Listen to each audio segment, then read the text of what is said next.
Okay, let's get right to it. It is Tuesday, May 26th, and lots to talk about here, so we're going to get right into this.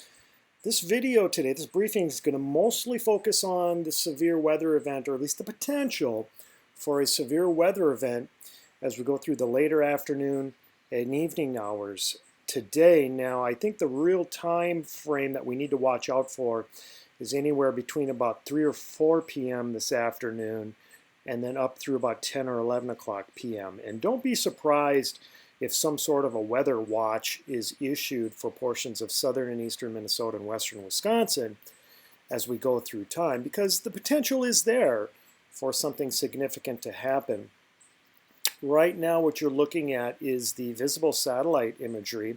Of course, we always look at this because it's quite informative, and it tells us a lot when you're looking out from space down on the Earth.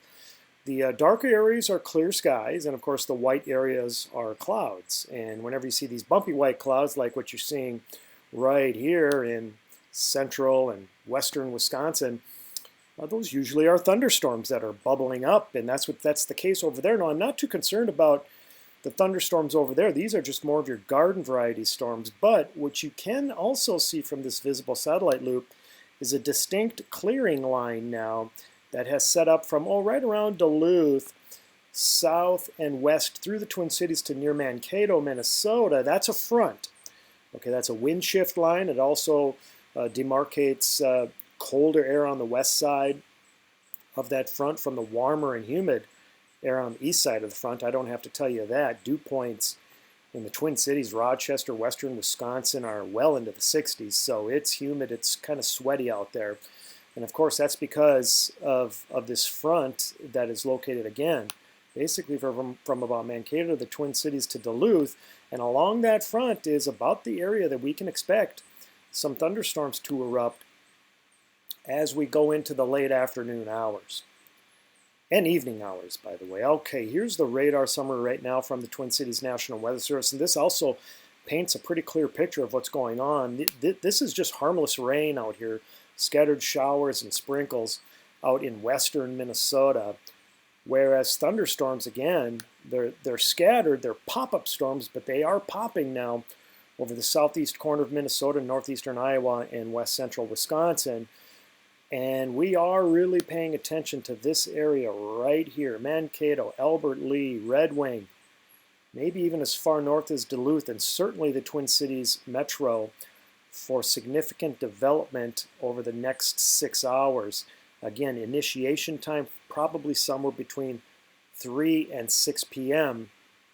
this evening. Now, if we were to zoom out, take a look at the radar summary over the region, over the upper Midwest, you can kind of see a little bit of a pinwheeling now taking shape over southeastern Nebraska and southwestern Iowa. That's a low pressure system that's located near Omaha, and that is moving north-northeast towards southern Minnesota. So that's the trigger for storms as we head into later this afternoon and evening. And again, here are the pop-up storms over the La Crosse area in western Wisconsin, and pop-up storms in Iowa. I do expect this area, I do expect that area from Minneapolis right here, right in this area, to fill in with storms as we go through time over the next 6 hours. Okay, this is kind of a cool map. This is the wind vector map. I really love looking at this map that shows the winds all across the United States. And of course, the darker or whiter, I should say, the lines, and the thicker the lines, the stronger the winds. And just for geographic reference, here's the Twin Cities metro right here, and here's Minnesota right about here. And you can clearly see that there is a wind shift line located right from about Duluth to the Twin Cities to near Mankato, Minnesota. That is the front that we are expecting to activate over time this afternoon and evening, which would be the most ripe area for thunderstorms, some of them potentially severe, and definitely the potential for torrential rains as we go through the late afternoon and evening hours. The future radar now from the high resolution, hot off the press model guidance, and I really like the way this guidance is shaping up for how it develops the precipitation later this afternoon and evening. But this is at about 3 o'clock. You can see maybe even some storm development now here over south central and southern Minnesota. And then watch as we head into early this evening. This is around 6 or 7 this evening. Strong thunderstorms, it looks like, will have popped in northern Iowa and southern Minnesota, and they're moving straight north towards the Twin Cities metro. So that's when we expect the fireworks to start happening, would be somewhere between 3 and 6 p.m. and then really hitting hard between the 6 and 9 p.m. time frame. And look at these storms. They go right through the Twin Cities metro early and middle portions of this evening before finally pushing off to the north and east into northwestern Wisconsin by early tomorrow morning. There's a couple more products I want to show you from the high resolution model guidance, and this is actually pretty cool. This is what we call the echo tops. This is simulating the echo tops.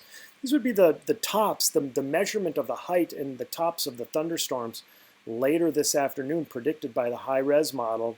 And here they are by about 7 or 8 o'clock this evening. We're talking about thunderstorms that will have tops in excess of 40,000 feet. So these could certainly be strong storms that could produce severe weather, but even the potential for some tornadoes. So we need to watch out for that. And that area is really pinpointed right over southern, southeastern, and then east central Minnesota into northwestern Wisconsin.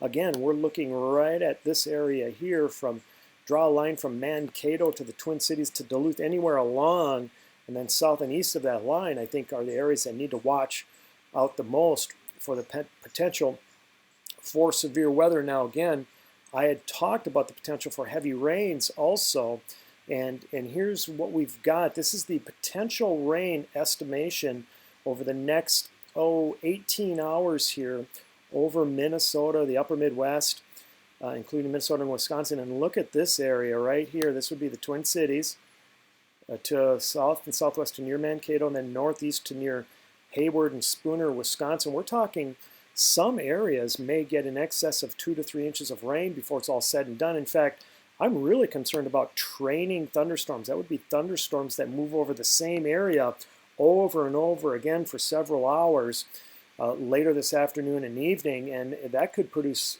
with some people, some localized areas, in excess of 4 or 5 inches of rain if these storms do train on top of each other over the next 12 hours. So a couple of things to be worried about. One would be the potential for severe weather, and then of course the other is the locally heavy rains, torrential rains, especially in and near the Twin Cities, and then anywhere, probably on a 50-mile wide line. If you draw a line from the Twin Cities to Duluth to near Mankato, you go anywhere along and about 50 miles east of that line, and that's where we could get some significant rains in excess of 3 to 4 inches. Now, here is the latest map now from Novak Weather and Bring Me the News, showing you where we're anticipating the greatest risk now for severe weather, and I think the greatest risk for heavy rain also is right in this area, again, from Mankato, Albert Lee, north to the Twin Cities, and then into northwestern Wisconsin near Spooner, Wisconsin. I think those are the areas that are going to be most prone, especially to heavy rains as we go through time. So lots to talk about.